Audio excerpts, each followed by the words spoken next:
Does everyone remember, what was it, a year or two ago, the Prime Minister, Anthony Albanese's at Ayers Rock, and he's crying, trying to tell the Australian people about the voice to Parliament, about we need an Aboriginal voice. There's only one thing I've ever heard the Aboriginal voice in this country say, and it's that they wish we weren't here and that we wish we'd all go fucking home. Now, I'm not gonna go fucking home. Right? I quite like it here. I especially like this beach. But if we can put that aside for a second, I'm going to stand up and speak for all fucking Aboriginal people, myself not even knowing whether I am fucking Aboriginal or not, because who the fuck knows. And I'm going to say that 5% deposits on houses, if I could translate on behalf of the Aboriginal people, you can go and shove that up your fucking ass, you fucking hypocritical fucking piece of shit. You can go and fucking shove it right up your fucking ass. You can fuck off back to fucking Italy, which is where the name Albanese comes from, and you can take that fucking communist garbage and fucking burn in a fucking pit, you fucking maggot. That's what I think the Aboriginal voice collectively would say to Anthony Albanese if they understood, based on the translation of financial matters, what I've just said. Because that would be the equivalent of, say you're a pretty well-to-do fucking Aboriginal bloke fucking 10,000 years ago, and you set yourself up a nice little beach. Occasionally you fish and you hunt, and you go and hang out with the tribe every now and then and do this other stuff. I don't know. I'm kind of projecting a little bit. But that would be like having a large group of fucking tribes send their fucking rejects that don't care about where you are. They overfish where you are. They fucking pollute where you are. They're fucking noisy. They won't shut up. All these fucking things. And then telling them that they now fucking own your beach. That's what 5% deposits are in Aboriginal language, I think. There'd be a whole lot more, swearing and stuff. And listen, if you look down on Aboriginals because they swear, they've got fucking reason to swear. And also, it's a pretty common phenomenon that when you learn a language, it's kind of one of the first things you learn. Give them time. We've been speaking this language for a long time. It doesn't mean that they're not intelligent, that they're not... It's just a linguistic phenomenon. And I'm trying to hold back my own swears in this moment when I fucking just translate. This isn't me claiming to be Aboriginal or me claiming to be the Aboriginal voice. It's me just translating on what I've condensed the Aboriginal voice to be on my 38 years of hanging around. And by the time, I'm starting the trend early of saying, look, my family's been on this beach for 180 years. I reckon pretty soon, as if they keep letting these 5% fucking mortgages, I'm pretty sure we're going to be fucking like this, being the Aboriginal people. And all the other families that have been here that long, including the convicts. Because this is Australia. This isn't fucking Airbnb fucking ownership paradise in which you can fucking go through the sofa and find all the coins in there and then live next to someone who's worked their fucking ass off for their entire life. If you want a house, save the fucking money. Yeah? We're not going into fucking communism because you can only get a job at fucking McDonald's. That's a social problem. So take your 5%, right? And do what Australians do. Buy a tent, find a beach that no one's on, which there is an abundance of, and set up fucking camp and figure out how you're going to save up the fucking 20% deposit that you need. Now, this is where, if that socialist fucking government, the Labor Party, the communist fucking bullshit fucking artists, the Labor Party, and their fucking head dunce, Anthony Albanese, if they spark up and say there's a problem with people camping on a beach, as long as they're neat and tidy and you don't make a mess and you don't start fires and you don't start fights, you don't do other bullshit, you don't make big villages in the fucking dunes, you camp. Perhaps you and your fucking girlfriend or whatever, that's it. Don't fucking congregate in these areas. Find a little quiet area and look after it and keep it fucking quiet. Yeah? Then I will defend you to the full extent of my abilities, for the full extent of my life, because this is Australia. This isn't fucking Rome. This isn't some fucking slave camp, fucking Chinese Maoist bullshit. This is Australia. Now, most of the northern parts of Australia, you don't even need a house. It's ridiculous. None of the Aboriginal, here's a tip. None of the Aboriginal people here were here for 60,000 years. They didn't live in houses, so we don't fucking need them. And I look here. Now this is, I'm splaying stuff out because it's drying, because it got wet because of the rain, because I moved and I wouldn't have been in there anyway. It's a long story, but I'm taking up about 4 square meters of beach. Right? If this stuff wasn't all brightly coloured, no one would ever fucking know I was here. Now that's about 1/20th the size of every single house that I see littered around the fucking shore, which is how the Aboriginal people would have seen it. So if you want a voice to Parliament, that's the voice. A house and its value is based on how much it pissed off the fucking Aboriginal people. Right? They didn't have houses. It is a type of pollution in the Aboriginal thing. So if we're on Aboriginal country and all this stuff, you have to accept that. Yeah, that's why they're expensive. They cost shitloads to fucking power and run and do it. It's annoying. It's a type of fucking tax. Owning a house is a type of tax. Now, it does have some benefits. It will appreciate value and you can make money out of it, and you always have somewhere to go. And in Tasmania, it gets pretty fucking cold. So it makes more sense. But this urban sprawl, suburban fucking garbage, that's a con. Because no one needs to live in a fucking house. You just do not need to. We are not in fucking Iceland. We're not even in England, the majority of us. From like basically, I don't know, whatever degree up.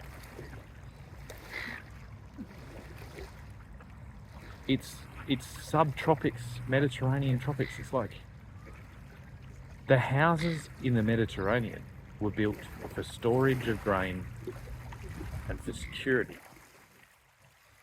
You do not need to live in a house. So why is he conning you to continue the lie that you do? And if you've got a house, you're already paying a mortgage off, or you've just moved here, you bought a house, or whatever, or you're renting, and you have a problem with someone living in a tent, and you vote Labor, then you've just come full circle in the fucking parade of fucking hypocrisy. Haven't you? Because, as I said, no Aboriginal people lived in fucking houses. So where are we? We're in Australia. You have the right to live neatly, without litter, without noise, without destruction of the fucking place. If you can harmoniously live somewhere, you have that right. So do that. Yeah, especially, here's the hot tip. Here's the hottest of all hot tips that there is. If you've got yourself a nice little lady and you think that it's going to be fucking all wonderful and all this stuff, and you're thinking about a family and a house and kids, go and live in a fucking tent.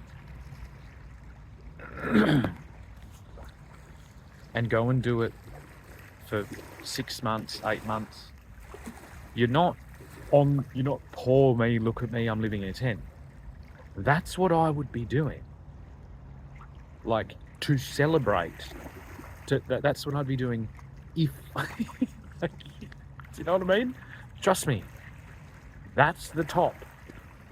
That's the top. If you were young, living in a tent with your girlfriend or boyfriend, you've got fuck all bills, you've got fuck all, like, responsibilities, really. That's the height. That will be the best time you've ever had. So appreciate it. And it's a good trial to make sure you're not shacking up with the wrong bird or the wrong fella. Because that, in the long run, will cause you a whole lot more stress than being fucking homeless. Being homeless is like a mosquito bite. Being permanently tied to a vicious fucking psychopath is hell. It's absolute hell. And I could line up probably 400,000 men over the last 30 years that will tell you that exactly the same thing, and women,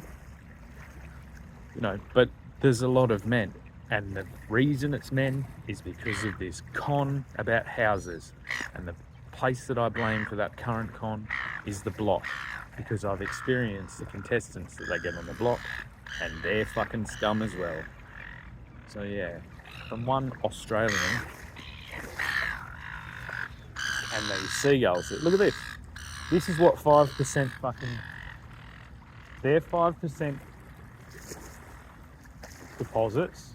And these fellas here that are just catching all the fish. Look at them. They're catching all the fish, right? They're under the water and above the water. They've developed a little niche skill set, right?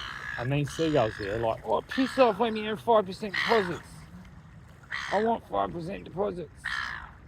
And these fellas here are like, fuck off.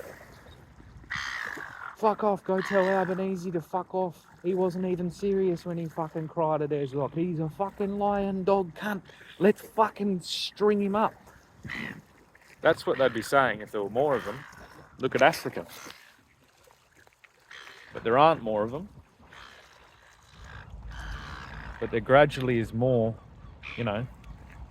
people that are feeling the same way that aren't fucking necessarily that colour. Look how many fish they just caught. They're just like, fucking stroll through. They know the time, they know the place. They just stroll through, grab some fish, and the seagulls are like, why can't we do this? And that's because of 5% deposits. Now that is a story from the land. That's down here on the land. On the beach here, telling you a story about the world, about the circle of life, and about fucking bullshit fucking communism in the form of 5% deposits. Because all that 5% deposits really is to do is for a big fucking shark called fucking BlackRock.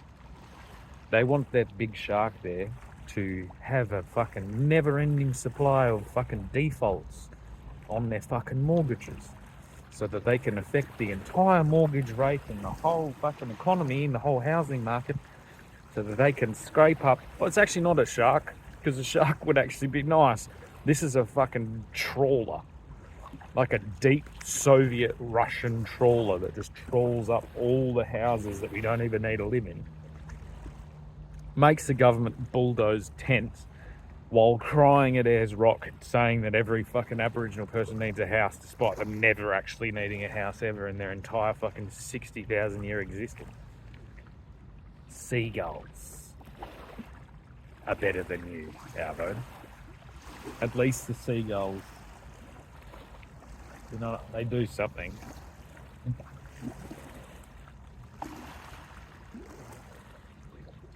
But they're not slinging fucking houses to keep their fucking bullshit Ponzi scheme going. Anyway. Hard job, eh? It's a hard job. And to all you fucking Kiwis that want to come over here and make a fucking noise, don't forget that we can fucking paddle too, cunts. Yeah? So fucking watch your fists. And don't fucking go flinging them around at our fucking young fellas. Otherwise we'll come over there and beat you with fucking rocks again. Fucking god damn it. Respect the place that you're in, cunt. Yeah? Or go home.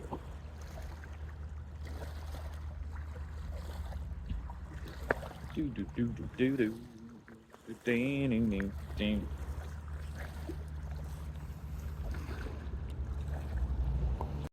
Speaking of Kiwis as well, I said Kiwis, New Zealanders. And everyone then instantly thinks that I'm speaking about Maoris. Now, I know about the other people that lived in that place before the Polynesians got there. And the Polynesians are who we call Maori. And so because I know that,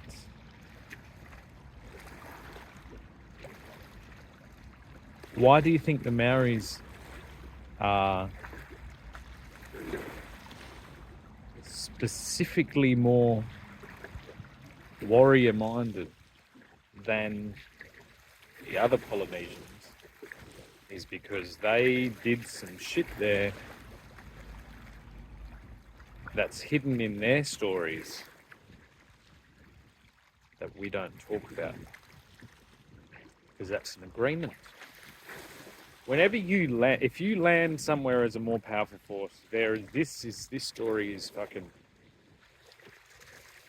as old as time. And do you know what? Like, this is the real thing.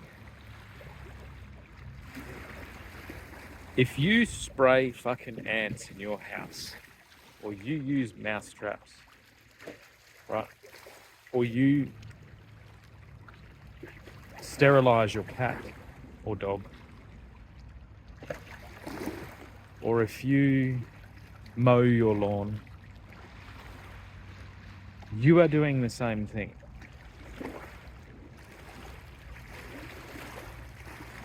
It's just that you don't have power over a fleet.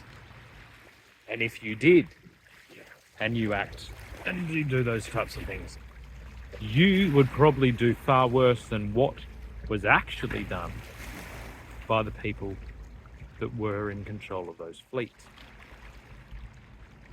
Because if you have a boat load and a country load of dying people that you've taken responsibility for and elevated through, and you are now the captain of a ship that is going out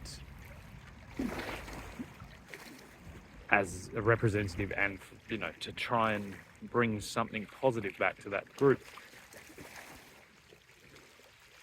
Break this down to your family. It's like, are you working? Well, then you're doing the same thing. You're trying to go out and bring something back for your family to improve your family's situation.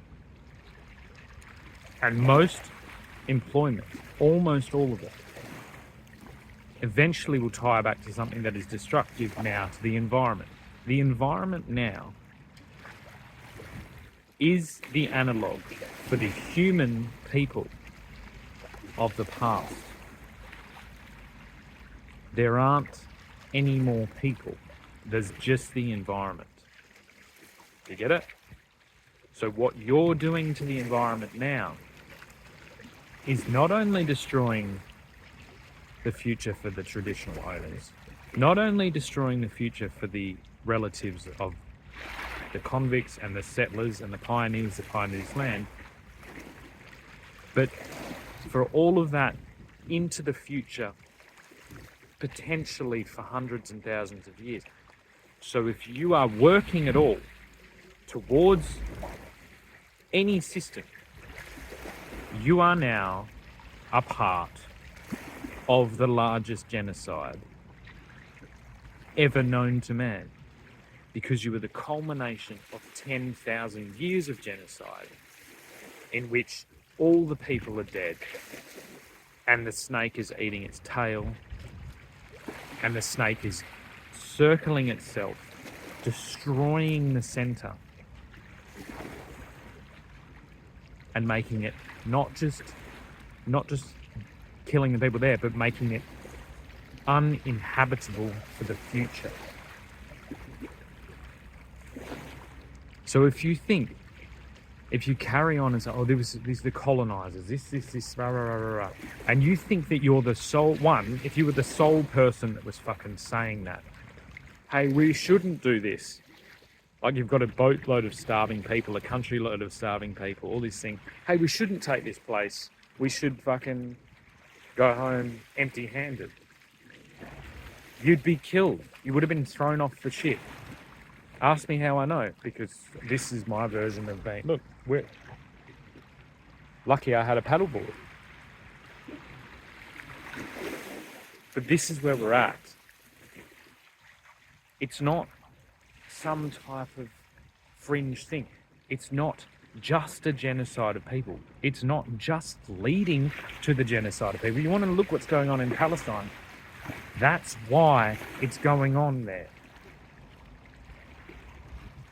This is a very, very old thing.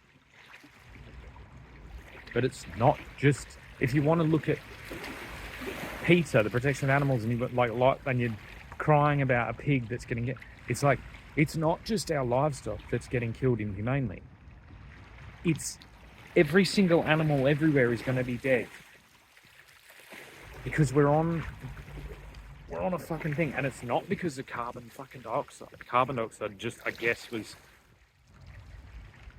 The funniest thing of all is I actually perceive that carbon global warming thing.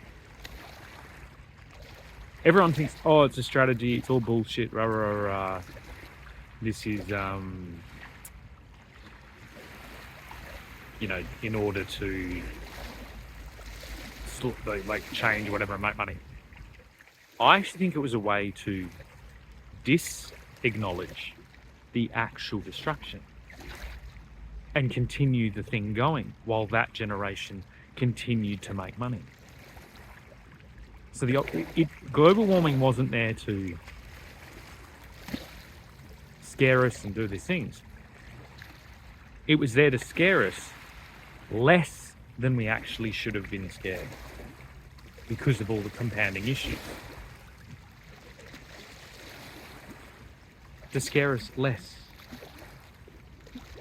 If you think of the fear revolved around global warming and what it's done, that was the one more round, fellas, strategy. If we tell them this, that it's really bad, but not quite as bad as it actually is, then we get one more round.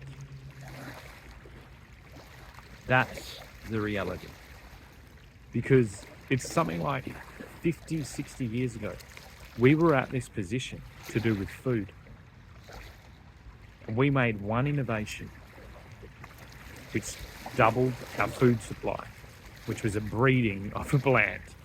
We bred shorter stalked wheat, which took all those arable land problems, and extended them far in the future. The problem is that because we did that, we also doubled our population, or potentially more than, I don't know.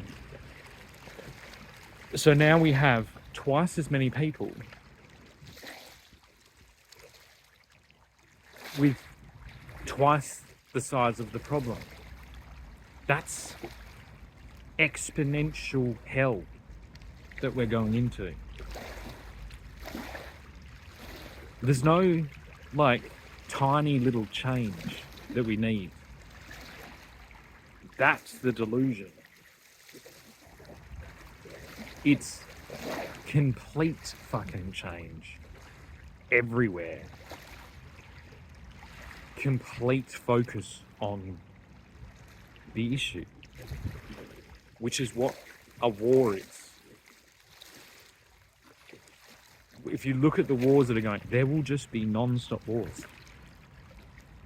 Because that is the place we've got to. But we need to like reverse engineer war and go, can we just trigger an environmental war and make the enemy, so it's not terrorism, war on terror, or drugs, or the war on fucking crime, or the war on fucking anything. It's the war on desertification, which is probably the best word to describe what's going on. We're turning the place into a desert. And do you want to know the best way to find out how we're doing that and to see it in plain sight? Is to go to the Middle East and have a look around. Go to Egypt and have a look around. The reason I'm saying to push those communists to the tropics is because the communists don't care at all. They are talking and they are doing nothing. If you are stimulating growth in any way, which is what a 5% deposit is, you're the enemy of this situation. Because it's not, we can't incrementally get out of it. We need to trigger an event and to focus all energy. Now the genius is out there, and the genius concept, if I was to possess that in any way, this is it. It's that our economy can run on anything. Anything can hold the metric. Healthy land can be the gold standard, especially if it can be broken up, built into an investment, and shareholders can hold it, because then you are getting an incentive to improve land, and that can hold. If there is a universal metric, which we can do with statistics and scientific analysis, like really like kind of good concepts, then that can become the actual holder of value, which is how traditional people valued the land. If you were very high up in tribal thing and in multi-tribal systems, because the tribes knew other tribes, so they knew who were the top whoever's, men and women, from all the other tribes, and then there was like multi-tribe respect for certain individuals. You'd be in charge of the better area. If you were some fucking like basic criminal, whatever, you might actually get a following in a tribe, but chances are you might be pushed to the shit area. And it's that simple phenomenon that is the creation of crime. Crime and stealing and raiding and all this thing is a symptom of ostracism. If you push people off to the poor land, crime adapts. Because this is like the teach a man to fish. So you give a man a fish, actually given him the poor land and said, I don't want to know about you, go away. But if you teach him to fish, this is like, I've given you this land, I've given you this thing, and this is how you improve it. Now the real shift is we've actually been doing that for a long time. We've been pushing people to land, giving them tools and showing them how to do it. But they were agricultural tools. And agriculture is what led to the problem. Simplistic agriculture that plows the land, that destroys the land in the long run. It's all on trees and diversity and improvement of soil. And that is best described as fruit trees. So you can push, like, if you, and this is a problem, that will be described as slavery. So if we've got, but how is that slavery? If we give the disruptive people the land that is shit, with nothing else, we say, right, you're going to go to there. We're going to ostracize you to there. You keep breaking into cars, you keep fucking doing this, you're going to there. Now you will starve there because there is no food. We're not going to pay you food. You own that land, though. So you can either etch out your fucking living, try to live on snails and die, or we will provide you with food, or the means to get food, for every tree that you plant. Not every tree that you plant, every tree that you plant. I guess it has to be planted. You get a certain rate. As long as that capacity, as long as someone of equal standing can be shown to have planted enough trees and to provide themselves with the existing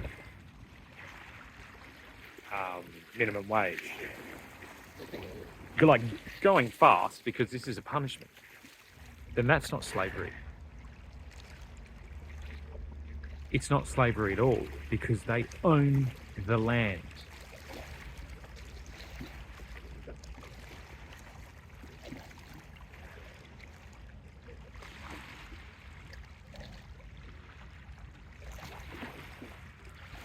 How is that, in the long run, how would that be described as less than just welfare and into our system? And this applies like this. I'm not talking about Aboriginal people. I'm talking about our entire fucking society.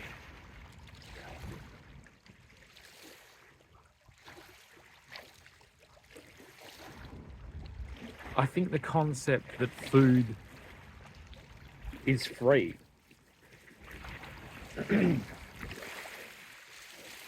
is possibly the most dangerous concept there is. When you add into that not just is food free, but we will pay you money to do nothing. And this is the predicament. It's like, if you just give people food for free, that will be described as slavery. That is what slavery is. That is all that you are doing with your welfare system now. But because the environment, you're focusing them into the urban area because of that's where you have to be to get the welfare and to buy the food with the money, then you are basically creating a slave class that will only do crime. Because that's like, if I imagine myself getting welfare, I can't get a house really. You can maybe live in some shithole fucking whatever somewhere and combined, but you're going to just make the decision to be homeless because a house really doesn't provide, from that perspective, it doesn't provide the value you're assuming it does. It's a no-brainer. And then if you throw alcoholism or cigarettes into that, it's a definite no-brainer. You're like, nah, fuck a house. And that's again a reflection of where we live, that the traditional people here did not live in houses. But because you're concentrating them to urban environments by making them do all this Centrelink shit, then they are going to subsidise their welfare with doing crime. Because there aren't a lot of options. It would take a very, very special individual to be like, well, I'm going to take this welfare, still live in the urban environment, avoid all the crime. You know, deal with the complication of actually living homeless in an urban environment, which is a nightmare. It's like it's a never-ending puzzle of like, confusion, because, and you'd get better at it. And then I'm going to plant fucking trees. And then I reckon you'd get in trouble for planting fucking trees. And the whole thing of being homeless is like, you'd be like, it's trying to not be seen. So if you're fucking going around taking cuttings, even if like a homeless person with a pair of secateurs, they'd fucking phone the SWAT team. And this is just it's like, give them, even on lease, give them a plot of land. Give them food. Like basic foodstuffs, which is ridiculously cheap. So there can be no question of starvation. So no, you've got a fucking, every week you get 4 kilos of sugar, 4 kilos of oats, 4 kilos of fucking powdered milk, and a thing of coffee, and perhaps fucking nicotine. You've got a 100-year lease on that plot of land, which is going to be in the middle of fucking nowhere. And we will assist you with, you get a tent, you get a fucking paddleboard, and we'll assist you with anything else you need, like if you need seeds, cuttings, whatever. How is that slavery? And it instantly filters out the just useless cases, which will more, and I mean useless in one sense, but not in the other. But then those individuals probably just need, like, they're probably either mentally impaired or they need something else, and they will need another level of assistance.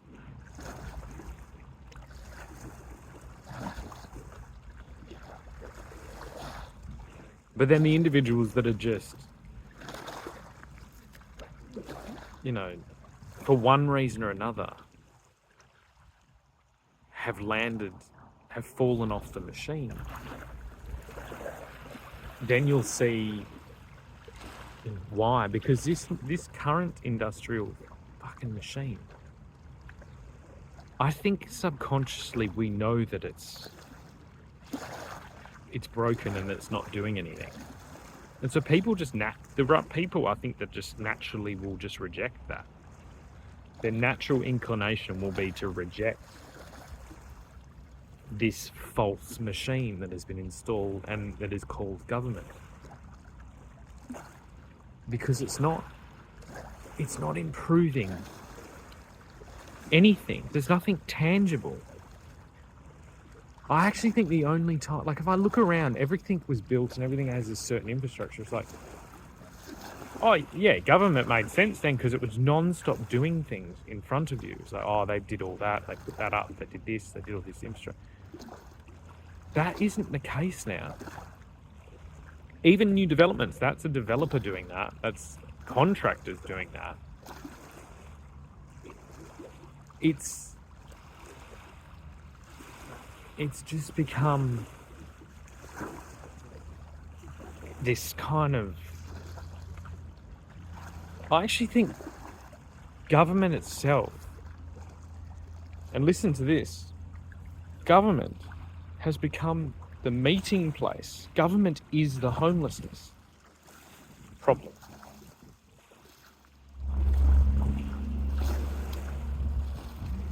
They've created a place where their strategy of just nonsense can continue on unabated. It's like this beach. This beach is hidden and tucked away, and no one's really, no one can really see me, no one can hear me. It's kind of difficult to get here, like that. That's a great analogy. That stony beach is actually incredibly difficult to walk on. So most people are just going to be like, "Well, just leave him there, fuck it." This is the analogy of what our political class has become. And then they're like sitting atop like a fucking huge cohort of like homeless welfare people that will defend them if anyone tries to remove them.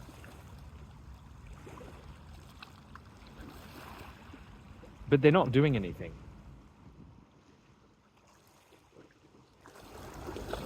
They're not doing anything at all.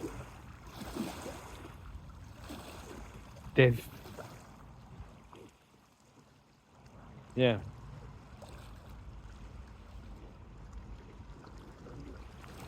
the only thing that can get away with this. Because they adjudicate the rules of what people can get away with. And we're just into the absurd now. We have an immediate problem. We need immediate action. We have an abundance of land that is in disrepair and an abundance of people with nothing to do. We have an abundance of food, historically speaking, simplistic, calorific food, and then they're planting the abundance of nutritional food, which has a 1, 2, 3, 4, 5 year return. But at least there's an optimism of planting that out and tending to that.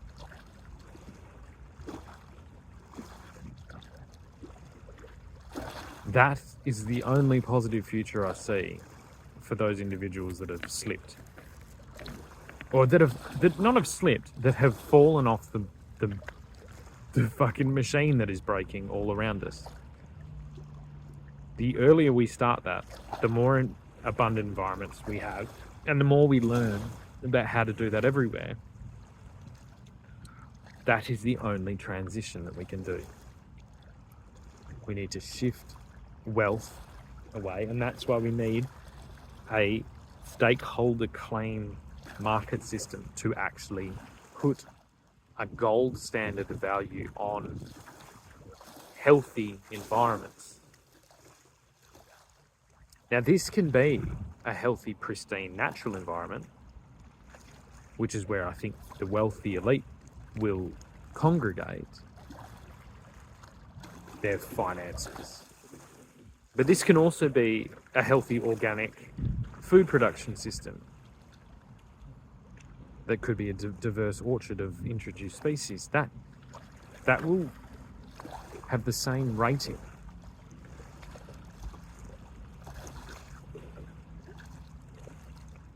This is you can't eat gold. It's like, this is the whole thing. And then gold just has a relationship with that new metric that's created about the environment, and there's an exchange between gold and that, and then there's an exchange as current from gold into the other currencies. It's the closest thing to the traditional ethic that we have, the option to install.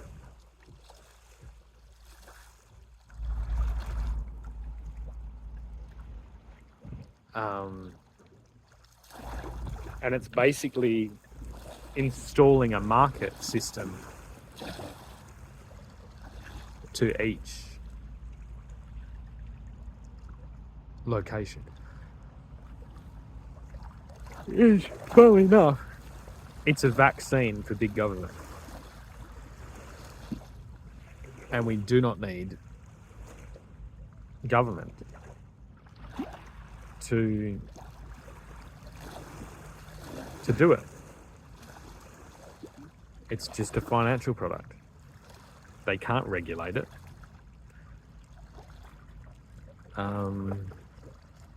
They can't stop it, and it will destroy their grift.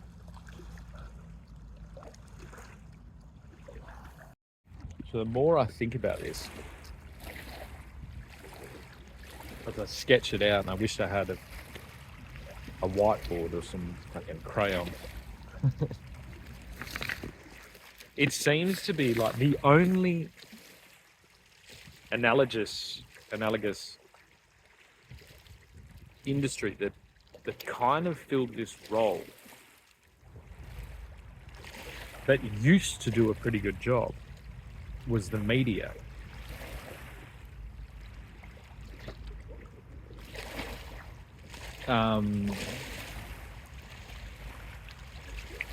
But the media followed the same monopolistic trend that we've seen everywhere. And so with the monopolistic trend of concentrating power and influence, which, as I've said before, like, monopoly is the height of, it's the art of business. So I don't have a problem with attempting monopoly. I actually think the problem is that as we've become more distracted, there's just less people are competing for these monopolies, and so that has made them more likely to concentrate. Like, I think this is government.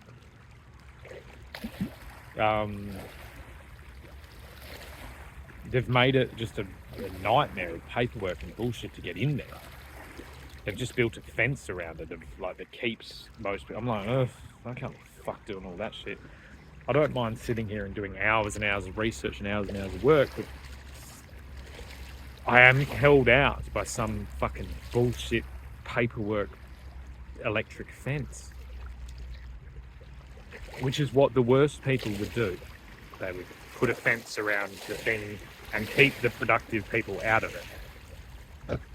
Now, the media's done it differently. I think back in the day, they used to do a bit of fucking nasty shit to get rid of competitors. But this is the same. To start a paper and compete with these big newspapers, that's a lot of work and a lot of money for probably no benefit, because everyone knows that it's losing its grip. And I suppose this is my competition with the media. And I try and empathise with their actual position. And I think they can see that, because they haven't come after me. And in some ways, I feel like they just, I don't know, they give me green lights. And I'm mindful to keep them in the loop, to keep them in. I don't want to destroy the influence that these media companies have had. But with their failing economic structure, they've almost had to resort to a little bit of pay to play to stay profitable underneath the bureaucratical system of the government, which is just, as I said, a fence around it and incompetent. And the easiest way to do that is to just be, most of the time, and I think specifically on things that they maybe think are not game-changing issues. And that's, I think, what the vaccine was. They weren't paid by the government. They were just like, well, it's just easier to go along. I think there was almost an assumption of like, well, surely, if the government is going to get one thing right, it's mass healthcare. So there was almost like just a mass kind of lemmings effect, where everyone's like, well, we're basically not making any money. They're saying this, just do as they're told, like otherwise they're going to put, because this is basically, it's like, what happens to a newspaper that's already struggling if it doesn't publish the positive, or it doesn't reinforce the medical mandate issued by the incompetent government? Then the government's just going to put higher restrictions or higher emphasis or higher attention on them, which is inevitably going to lead to like higher overheads and higher costs, which in this period was inevitably almost definitely going to bankrupt those media companies because of monopolization. They've become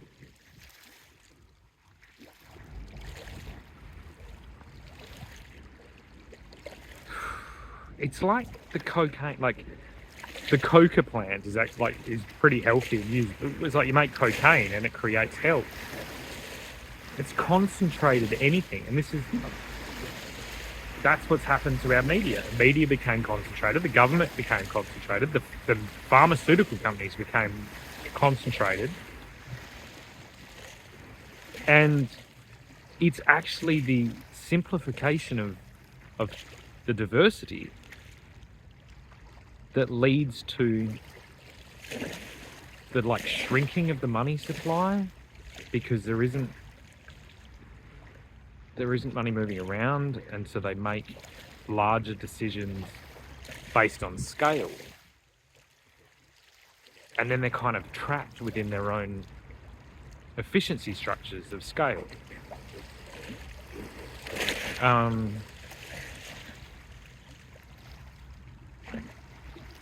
It's really funny, but yeah, the media is the only thing that filled this position. So if you were an environmentalist, you could attempt, say, this stretch of beach, which is quite a well-off piece of Hobart.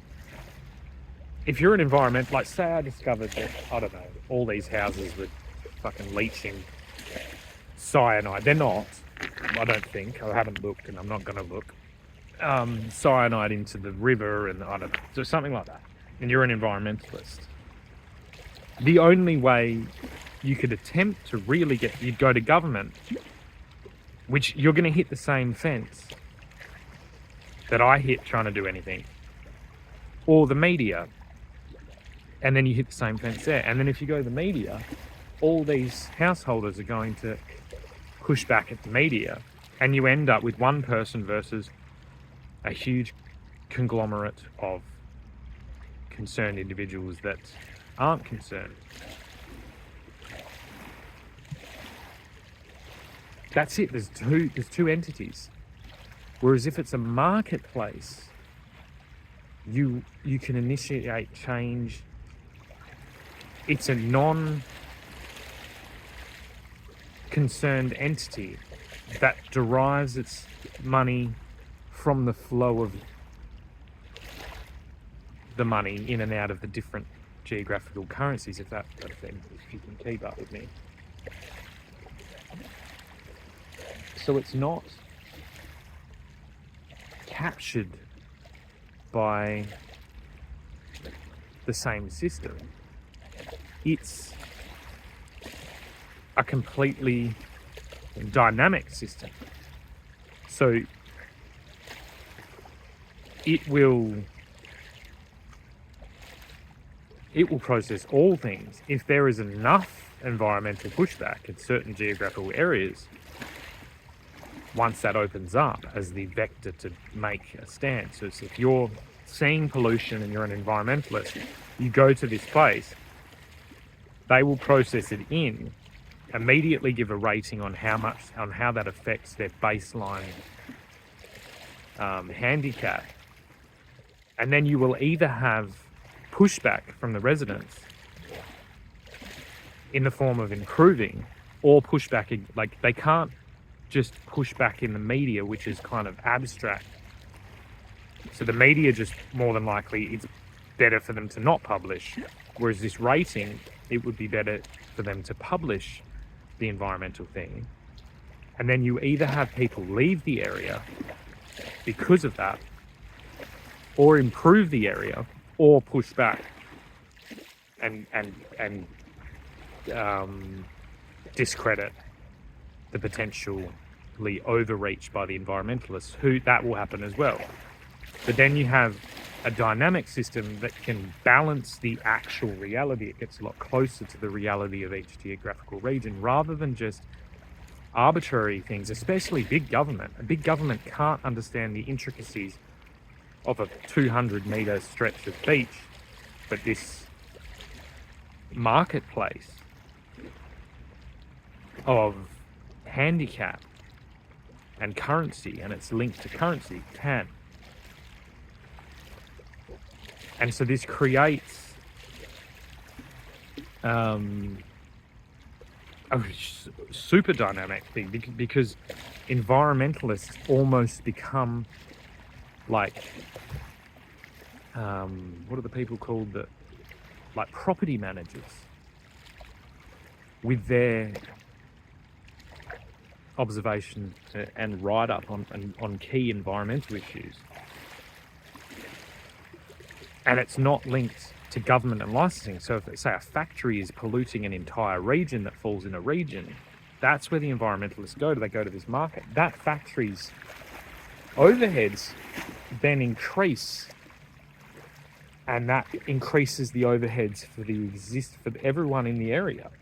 So then the focus becomes on the factory to do the improvements in the select area, not this like global carbon bullshit that will just concentrate fictitious credits to the different. It's got to be very specific. It's got to be a regionally tied thing.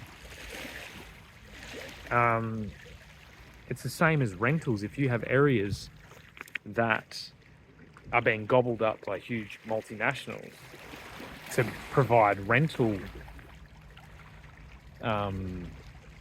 infrastructure, like BlackRock is attempting to do, if they start pushing into environmental issues, it's another vector on top for the non-renters or the non-landlord residents of that location to either leave, which will drop the marketplace in combination with the environmental handicapping. It will put attention in that will be the initiative, or the incentive for either the multinational to improve in order to get credits. They will be able to scale that, and so we actually get things done. We will actually get improvements done in specific regions. Yeah. But the only analogous thing would be government, local government specifically. And I have not seen really a local government do anything towards really the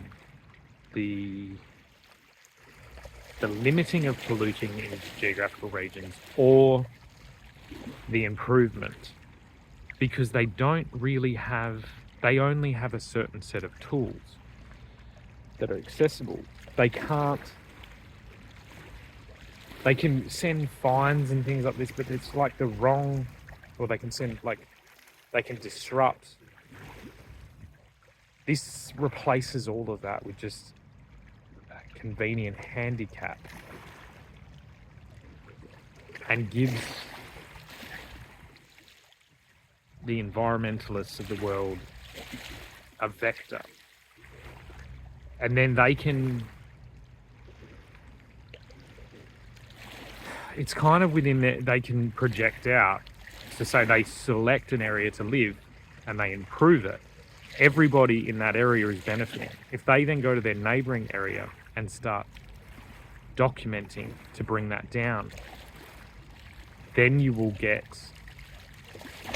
that improves their area. So this is where they could almost then request remuneration by the people that live in the areas. And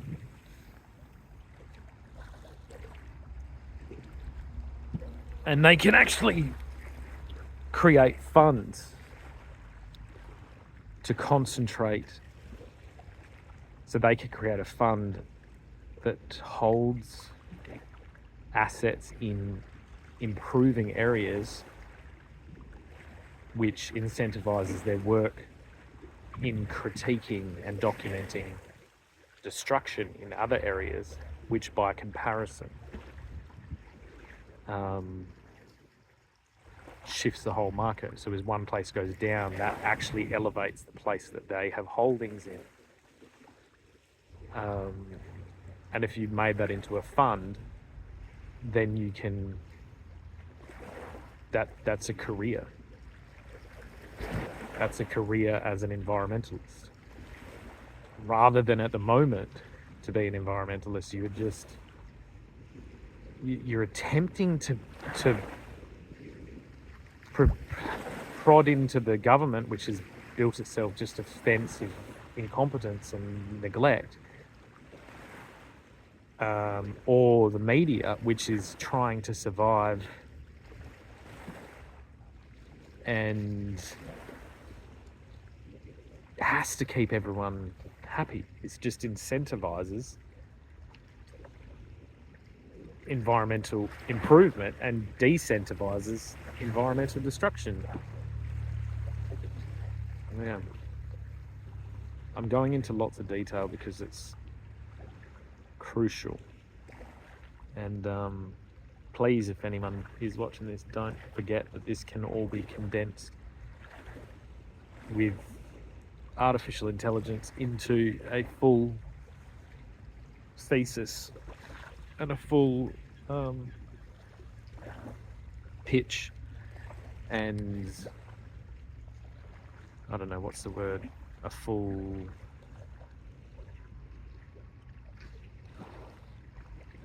outline of this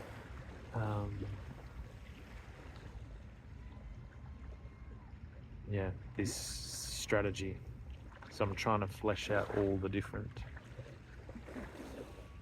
interactions, and I'm doing it on the go as I come up with them. All right.